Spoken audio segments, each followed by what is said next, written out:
Assalamualaikum warahmatullahi wabarakatuh. Bapak, Ibu yang saya cintai, para sesepuh yang saya muliakan dimanapun Anda berada. Mari kita ambil waktu sejenak. Duduklah dengan nyaman, pejamkan mata Anda sebentar, dan rasakan. Rasakan baik-baik tubuh Anda saat ini. Apakah saat melipat kaki untuk sholat, lutut Anda terasa seperti ada pasir di dalamnya, kaku dan berbunyi krek? Apakah jari jemari tangan Anda di pagi hari terasa seperti ranting kering, sulit untuk digenggam, nyeri saat hendak memegang cangkir? Atau mungkin pinggang dan punggung Anda terasa seperti papan kayu yang kaku, membuat Anda harus bersusah payah saat hendak berdiri dari posisi duduk? Padahal kita sudah mencoba segalanya, minum jamu kunyit asam, mengoleskan balsem paling panas, sampai dipijat lulur oleh tukang urut terbaik di kampung. Tapi rasa linu, ngilu dan kaku itu selalu kembali datang seperti tamu tak diundang. Ia merampas kebahagiaan kita untuk menimang cucu, merenggut kenikmatan kita berjalan-jalan pagi, dan membuat ibadah kita terasa berat dan penuh penderitaan. Tapi ada satu hal yang tidak pernah kita salahkan. Satu hal yang selalu kita anggap sebagai sahabat di piring makan kita.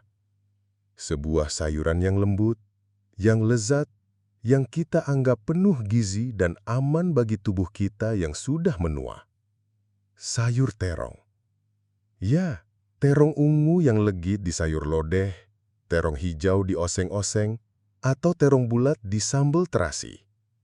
Izinkan saya dengan segala rasa hormat dan kasih sayang saya untuk menyampaikan sebuah kebenaran yang mungkin akan terasa pahit, sebuah fakta yang selama ini tersembunyi di balik kelezatannya. Bagaimana jika saya katakan bahwa terong yang kita nikmati itu, bagi sendi-sendi kita yang telah bekerja lebih dari 60 tahun, sesungguhnya adalah seorang pengkhianat, sebuah racun senyap yang diam-diam memicu badai peradangan dan menggerogoti bantalan sendi kita dari dalam. Perkenalkan, nama saya Dr. Slamet Wibowo. Alhamdulillah, selama lebih dari 30 tahun, saya diberikan amanah untuk mendengarkan dan merawat keluhan para orang tua kita. Dari ribuan pasien penderita rematik, asam urat dan pengapuran sendi yang datang kepada saya dengan wajah menahan sakit, saya menemukan sebuah benang merah yang mengerikan. Sebuah pola yang terus berulang.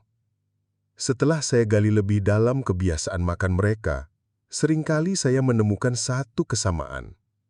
Mereka adalah pencinta terong. Ini bukan salah bapak atau ibu. Ini adalah sebuah kesalahpahaman gizi yang sudah diwariskan turun-temurun.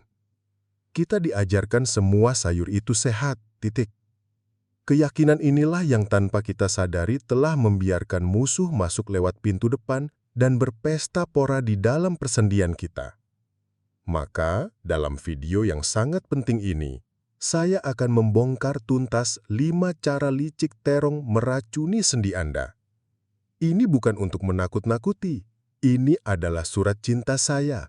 Sebuah ajakan untuk kita merebut kembali keleluasaan gerak kita, untuk bisa kembali sujud dengan nyaman, dan untuk bisa kembali berjalan dengan tegap. Saya akan jelaskan mengapa ia berbahaya dengan analogi yang mudah dipahami. Saya akan bagikan kisah nyata dari pasien-pasien saya. Dan tentu saja, saya akan berikan solusinya yang alami dan bisa langsung Anda coba di rumah. Tetaplah bersama saya, karena cara nomor 2 adalah yang paling sering menjebak kita yang rajin minum susu kalsium, dan solusi di akhir video adalah resep jamu paling ampuh untuk meredakan badai peradangan ini. Jika Bapak dan Ibu benar-benar ingin terbebas dari siksa nyeri sendi, tuliskan di kolom komentar. Saya mau sehat, sebagai janji kita bersama. Mari kita mulai. Cara licik yang pertama. Ini adalah jebakan paling dasar. Anggapan bahwa terong adalah sayur yang aman dan menyehatkan bagi lansia. Kita berpikir karena teksturnya lembut, mudah dikunyah, dan rasanya enak, maka terong adalah pilihan yang tepat untuk orang tua. Ini adalah kekeliruan fatal. Disinilah bencana peradangan itu dimulai. Di dalam terong terkandung sebuah senyawa alkaloid bernama solanin. Anggaplah solanin ini seperti debu atau pasir yang sangat halus. Apa yang terjadi jika pasir halus terus-menerus masuk ke dalam mesin motor Anda? Awalnya tidak terasa, tapi pelan-pelan ia akan menggores piston, mengikis gir, dan membuat mesin jadi macet dan panas. Begitulah cara solanin bekerja di dalam tubuh kita. Saat masuk ke aliran darah, sistem kekebalan tubuh kita menganggapnya sebagai musuh. Terjadilah peperangan di dalam tubuh yang kita sebut sebagai peradangan atau inflamasi. Dan medan perang favoritnya solanin ini adalah di celah-celah sendi kita yang sempit. Akibatnya, sendi kita menjadi panas, bengkak, dan nyeri. Rasa nyaman setelah makan terong itu adalah kenikmatan sesaat yang harus kita bayar dengan penderitaan linu dan kaku berjam-jam atau bahkan berhari-hari kemudian. Saya teringat kisah Ibu Siti, seorang penjual gado-gado dari Brebes. Usia beliau 65 tahun. Beliau datang dengan kedua lutut bengkak dan kemerahan. Sudah 3 tahun begini, Dok. Kadang mendingan, kadang kumat parah. Obat dari dokter hanya menolong sebentar, keluhnya. Saya tanya makanan favoritnya. Dengan semangat beliau menjawab, "Saya suka sekali terong balado, Dok. Hampir setiap hari saya makan. Saya tidak memberinya obat baru. Saya hanya memberinya satu tantangan. Ibu Siti, saya mohon, cobalah selama 2 minggu saja, jangan sentuh terong sama sekali. Anggap terong itu pantangan terbesar Ibu." Awalnya beliau ragu, tapi akhirnya setuju. Apa yang terjadi 2 minggu kemudian? Ibu Siti datang ke tempat praktek saya bukan untuk berobat, tapi untuk mengantar lontong. Sambil menangis haru, beliau berkata, "Dok, bengkak di lutut saya kempes. Nyerinya berkurang banyak sekali. Ternyata benar, musuh saya selama ini ada di piring makan saya sendiri." Lihat Bapak Ibu, solusinya terkadang sesederhana itu. Bukan dengan menambah obat, tapi dengan menghilangkan racunnya. Jadi, mulai sekarang, ubah pola pikir kita. Tidak semua sayur itu sahabat. Bagi sendi kita yang sudah rentah, terong adalah musuh yang harus dihindari. Cara licik nomor 2. Ini sangat berbahaya karena ia bekerja seperti pencuri di siang bolong, yaitu kemampuan terong merampok kalsium dari tulang kita. Banyak dari kita yang sudah rajin minum susu kalsium, makan suplemen, atau mengonsumsi ikan teri untuk mencegah tulang keropos. Kita berpikir sudah melakukan hal yang benar, tapi jika kita masih sering makan terong, semua usaha itu bisa sia-sia. Bayangkan, solanin dari terong itu seperti magnet jahat. Kalsium yang seharusnya masuk ke tulang untuk membuatnya kuat, justru ditarik oleh magnet jahat ini.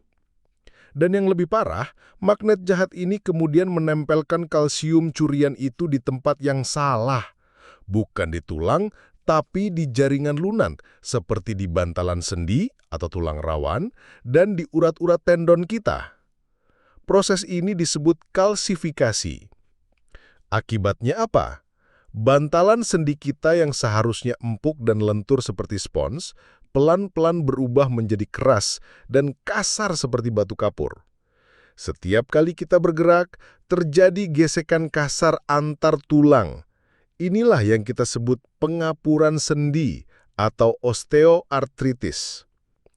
Rasa ngilu dan bunyi krek-krek saat lutut ditekuk itu adalah tanda bahwa bantalan sendi kita sudah mulai mengeras.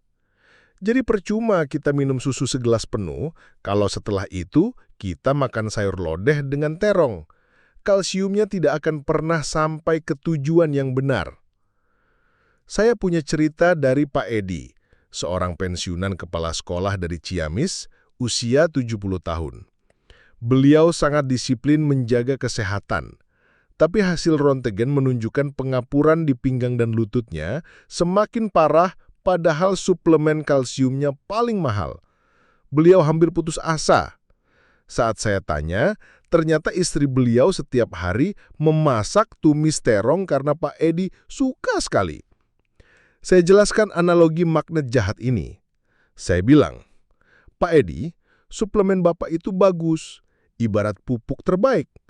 Tapi di kebun Bapak ada hamanya, yaitu terong ini. Selama hamanya tidak dibasmi, pupuknya tidak akan ada gunanya. Beliau mengerti. Sejak hari itu, terong total hilang dari menunya. 3 bulan kemudian, beliau kontrol. Nyeri pinggangnya saat bangun tidur berkurang drastis. Beliau berkata, "Saya merasa dibohongi puluhan tahun, Dok. Saya kira terong itu teman, ternyata dia pencurinya." Maka dari itu, Bapak Ibu, jika Anda serius ingin tulang dan sendi yang kuat, jangan hanya fokus menambah asupan kalsium. Tapi yang lebih penting, hentikan pencurinya. Jauhi terong. Cara licik nomor 3, dan ini adalah kebiasaan favorit kita semua. Kombinasi maut antara terong dan minyak goreng. Coba kita jujur, bagaimana cara paling nikmat memasak terong? Tentu saja dengan digoreng, ditumis dengan banyak minyak, atau dibuat balado. Jarang sekali kita hanya merebusnya. Disinilah letak bencana gandanya. Jika solanin di dalam terong saja sudah seperti pasir yang memicu peradangan, maka minyak goreng yang dipanaskan, apalagi jika itu minyak jelantah, adalah bensinnya. Bayangkan, apa yang terjadi jika sebuah ruangan yang sudah panas dan penuh gesekan karena solanin, kita siram lagi dengan bensin, minyak goreng panas, lalu kita sulut dengan api. Terjadilah kebakaran hebat. Itulah yang terjadi di dalam sendi kita. Peradangannya akan menjadi berlipat-lipat lebih parah. Minyak goreng yang teroksidasi akan menghasilkan radikal bebas yang brutal, yang menyerang dan merusak sisa-sisa sel tulang rawan kita yang masih sehat. Rasa nyeri yang timbul bukan lagi sekedar linu, tapi bisa terasa panas seperti terbakar. Bagi bapak atau ibu yang juga menderita kolesterol tinggi, kombinasi ini lebih berbahaya lagi. Lemak jahat dari minyak goreng akan membuat darah menjadi kental. Aliran darah yang membawa oksigen dan nutrisi untuk memperbaiki sendi yang proses penyembuhan sendi menjadi sangat lambat, bahkan tidak terjadi sama sekali. Sendi kita dibiarkan rusak tanpa ada pasukan perbaikan yang bisa datang menolong. Saya sering menasehati pasien saya, "Bapak, Ibu, makan terong goreng itu seperti mengundang 2 preman untuk mengeroyok sendi Anda. Preman pertama namanya solanin, preman kedua namanya lemak jahat. Sendi kita yang sudah tua ini tidak akan sanggup melawan." Solusinya apa? Pertama dan terbaik adalah tinggalkan terong.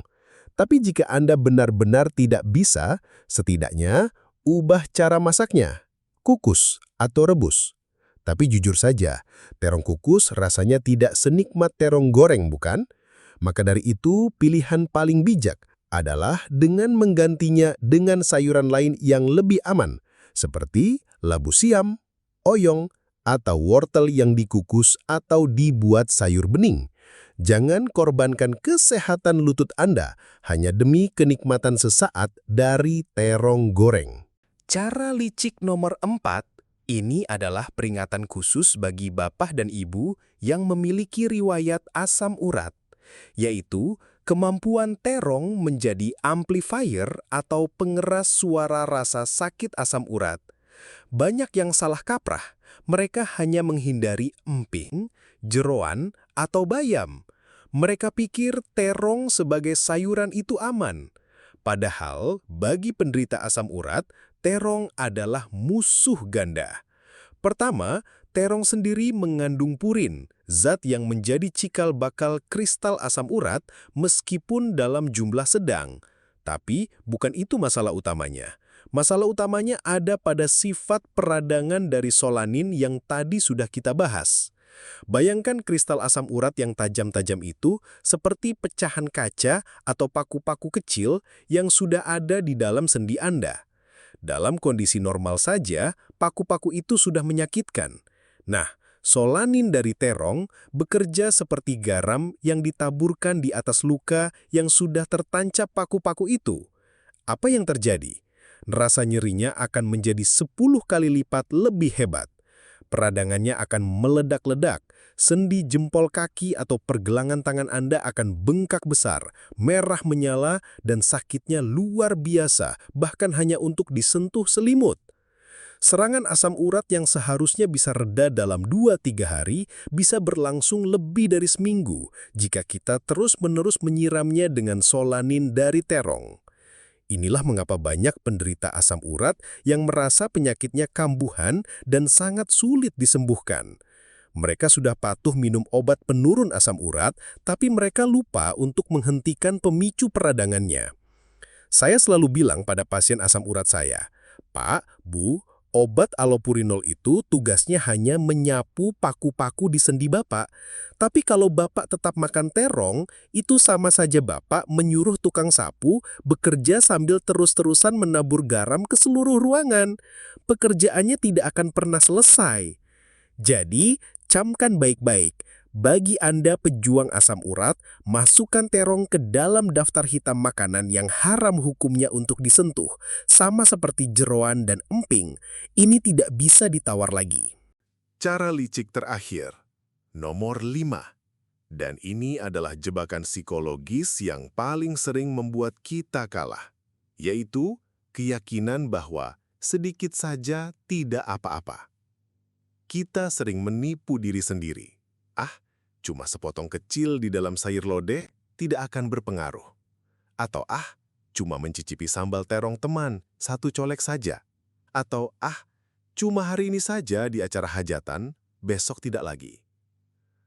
Bapak, Ibu, bagi sendi kita yang sudah meradang dan sensitif, tidak ada toleransi sama sekali. Tubuh kita tidak bisa diajak kompromi. Sedikit racun yang masuk tetap akan direspon sebagai racun. Sedikit peradangan yang terpicu tetap akan menambah kerusakan. Ingat analogi batu yang berlubang karena tetesan air? Racun solanin ini persis seperti itu. 1 tetesan memang tidak terasa, tapi ribuan tetesan kecil dari cuma sepotong saja yang kita lakukan selama bertahun-tahun, itulah yang akhirnya menghancurkan bantalan sendi kita. Disiplin adalah harga mati. Kesehatan sendi di usia senja adalah buah dari konsistensi kita menjauhi pantangan. Jangan pernah meremehkan dampak dari 1 kebiasaan buruk yang kecil. Sekali Anda memberikan kelonggaran, maka akan sulit untuk kembali ke jalur yang benar. Buktinya banyak. Pasien-pasien saya yang sudah merasakan enaknya hidup tanpa nyeri sendi setelah berhenti makan terong selama sebulan, lalu mereka coba-coba makan lagi di sebuah acara keluarga. Apa yang terjadi? Besok paginya, rasa kaku dan linu itu langsung kembali menyapa. Mereka langsung menyesal. Justru pengalaman inilah yang akhirnya membuat mereka yakin 100% bahwa terong adalah biang keladinya. Maka, kuatkan hati Anda. Jika Anda melihat terong, palingkan wajah Anda. Anggap ia sebagai sesuatu yang bisa merampas kebahagiaan dan kemandirian Anda di hari tua. Bapak dan Ibu yang saya kasihi, kita sudah membongkar tuntas 5 cara licik terong merusak sendi kita. Dari mulai memicu badai peradangan, merampok kalsium, berkolaborasi dengan minyak goreng, memperparah asam urat, hingga menipu kita dengan jebakan sedikit saja. Sekali lagi, ini semua bukan untuk membenci terongnya, tapi untuk menyayangi tubuh kita. Lalu solusinya bagaimana, Dok? Solusinya adalah dengan melawan api dengan air. Jika terong adalah pemicu api peradangan, maka kita harus rutin mengonsumsi pasukan pemadam kebakaran alami. Resep andalan saya yang selalu saya berikan pada pasien adalah ramuan emas jahe kunyit. Caranya sangat mudah. Ambil 1 ruas jari kunyit dan 1 ruas jari jahe. Lebih bagus jahe merah. Cuci bersih, lalu geprek atau parut, seduh dengan segelas air panas, tunggu hingga hangat, lalu tambahkan 1 sendok teh madu murni dan sedikit perasan jeruk nipis. Minumlah ramuan ini setiap pagi saat perut masih kosong. Jahe dan kunyit adalah duo anti radang terkuat dari alam yang akan membersihkan pasir-pasir solanin dan meredakan nyeri di sendi Anda. Mulailah hari ini. Buatlah komitmen pada diri sendiri. Jauhi terong dan mulailah bersahabat dengan ramuan emas jahe kunyit. Lakukan secara konsisten. Lihat apa yang terjadi pada tubuh Anda dalam 1 bulan ke depan. Saya berjanji, Anda akan merasakan perubahan yang luar biasa. Usia boleh bertambah, tapi semangat dan keleluasaan gerak tidak boleh padam. Kesehatan sendi Anda ada di ujung sendok Anda. Pilihlah dengan bijak. Semoga informasi ini membawa cahaya dan manfaat. Jika Bapak dan Ibu merasa ini penting, tekan tombol suka dan tolong bagikan video ini ke seluruh sanak saudara yang Anda cintai. Mari kita bersama-sama membebaskan para orang tua di Indonesia dari penderitaan nyeri sendi. Terima kasih atas seluruh waktu dan perhatian Bapak dan Ibu. Semoga kita semua senantiasa dilimpahi kesehatan dan keberkahan. Sampai jumpa di video selanjutnya. Wassalamualaikum warahmatullahi wabarakatuh.